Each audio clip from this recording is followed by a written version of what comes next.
Well, hey everybody, Captain Dave Schneider, It's a Guide's Life, coming to you from my house on a Friday night.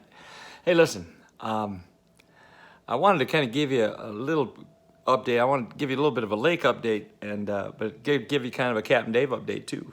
Still no word on my boat. It's getting close down to the wire here now because I've got trips coming up here. I got people coming in that have been on a schedule to fish for a year. Some folks coming in February here, but I do have a line on a boat that I could possibly borrow. I've actually had a couple of people who have so graciously said, Dave, if you need a boat, the biggest thing I'm concerned about is just taking somebody else's boat out. I haven't had the best luck recently when it comes to watercraft. But anyway, we all know that's further and further behind with that, all that kind of stuff. I got part 2 of my video that I'm still working on here with talking about pro staff stuff and some of the ins and outs of just entry level stuff, that little tips and tactics, things you should know about. Obviously, I'm still going through. I've still got all my art and stuff here, and I just getting stuff cleaned up and getting line put on reels and whatnot. I did want to say, hey, thanks for the feedback. A lot of you guys have said some real positive things. I got a couple, and I'm not pointing at anything specific, but in case you saw, I had a couple of guys, or maybe a guy, who left a contact for a reel that is made by another company that basically it looks just like a Grand.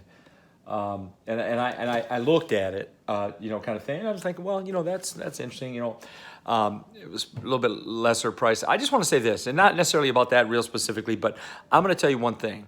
You need to be really careful when you purchase items. Now I'm going to say this straight up. Especially when the shipping is coming straight out of China and things like that. Now that may not be the case at all with the reel that the fellows were talking about. That's basically just like the Grand and less money, and that's great. But in what I want to say, and this is the whole purpose of me even mentioning that at this point, is a lot of times something may look like it's exactly the same thing. But you don't always know about the internal parts. I know even with the Grands that Lowrance makes, the difference between this Grand and a couple of the reels that are right down the line, a little less money, $30 less, $60 less. I know for a fact that the reason that those reels are less money is because the Grand actually has superior components on the inside of the reel, things that you don't readily see. And oftentimes that's the difference between a lower price on something, of a comparative product.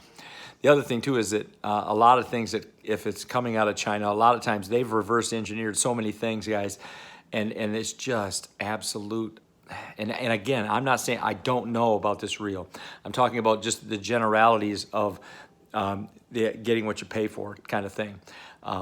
I just wanted to throw that out there. I'll look more closely at it when I do my second half here and what have you. But I'm a little out of it right now, a little spaced out. And one of the reasons I want to call is, guys, I was in a pretty serious car accident today on my way home from work. And I'm really feeling it right now. About a 40-mile-an-hour crash involving 4 cars on Southern Boulevard over in West Palm Beach. And when I looked up, I saw up in front of me, I saw a vehicle hit another vehicle in front of me. And by the time, it happened so fast, before you know it, I was the 4th vehicle into what wound up being a 4-car bang up. And I'm talking full airbag deployments. I'm just demolished. It seemed like just demolished my wife's car. Nobody was hurt in any of the vehicles, at least not. Nobody was taken away in an ambulance at this point. I'm probably going to go see the doctor maybe tomorrow. We'll see how I feel. But boy, right now I'm hurting in places that I haven't hurt since I was 16, 17 years old, coming out of the weight room kind of thing. I'm just really sore. I've got big marks where my seatbelt was. My face was puffed up, and I had a big fat lip earlier from where the airbag hit me in the chops. I'll tell you, man, you talk about just a violent experience. I used to teach driver ed, of course, when I was younger and living in Michigan. And then subsequently, I actually taught driver education for teachers. And I taught the classes at the university level so teachers could get certified to teach. And we used to always talk about car accidents, and we used to talk about, in the classes, we try and just convince kids that, hey, it's so serious. And a car crash is such a violent thing. And I've been in a few fender benders in the last, 10 years, low speed collisions, 20 miles an hour, 25 miles an hour at the most, sometimes 15 miles an hour. Don't ask. But I'm going to tell you something, man. Today was a totally different kind of experience, and one that I don't care if ever happens again. I just want to thank the Lord. We live and dwell in the secret place of the Most High. We rest and abide in His shadow, and there's just no way that kind of stuff is going to go bad. Stuff can be replaced, and we do have insurance and everything, so that's going to probably all be well and good and whatnot. But I just wanted to share that, get it off my chest a little bit, and let you know, man. I was pretty shaken up when a crash hit. I actually felt like I was in like 3 accidents. I realized it was because of the airbag deployments as well. It's really interesting. You have airbags down by your feet now too in cars, and it's to help keep your legs and whatnot from getting up underneath and getting pinned and whatnot. I thought that was pretty interesting. But I'll tell you, that airbag in the face was something. I don't think it knocked me out, but it definitely made me pretty groggy. And I remember when I kind of got myself together, the car was completely filled with smoke. I couldn't see out the windows. It was the weirdest thing. I've never been in that situation. But apparently, if you're in an airbag deployment situation, apparently that's common. That comes from the airbags, and somebody might even know what that is. I don't know, but dude, I tried to. My car said something like. It's a hybrid, so what do they call it? Anyway, the batteries in the motor, whatever, were damaged or something like that, and it was saying, try and move the vehicle to a safe place and get out of the vehicle, kind of deal. And so I'm trying to get out of that car, and I'm pushing on the door, and I couldn't quite get out, and then I got it open, and man, I got up and stood up, and I was like, and I walked over and just kind of sat down in the dirt. So here I am.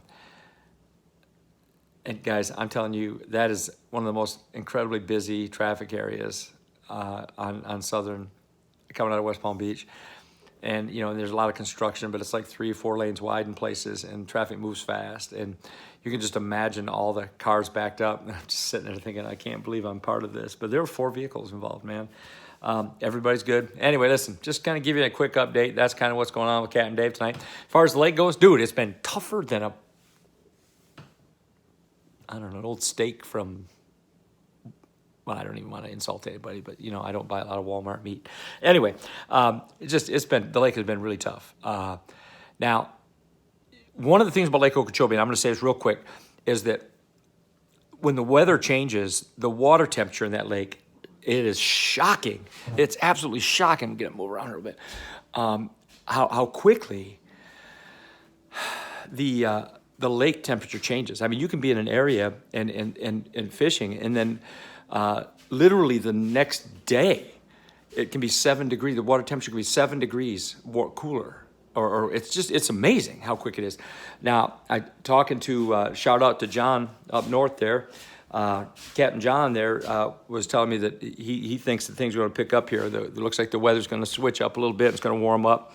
He and I are still trying to work it out, and I'm going to get up there and do some fishing with him. To be honest with you, we'll probably make a go of it and make a family thing or whatever. He's graciously offered his wife's services to entertain my wife, and so that didn't start. That was going someplace south real fast, but I'm good. Anyway, it must have been the hit in the head.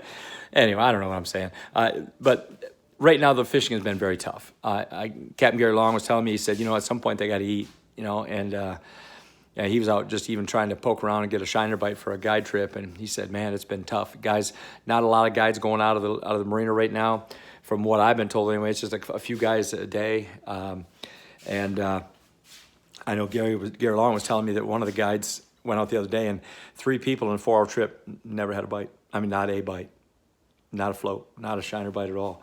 So that's alarming. So it's tough, but you guys, it's going to get better. It's going to get better. There's clean water to be found. Again, as you go out, and I'm going to say this again because I know that water's still there, and I know there's fish in that water.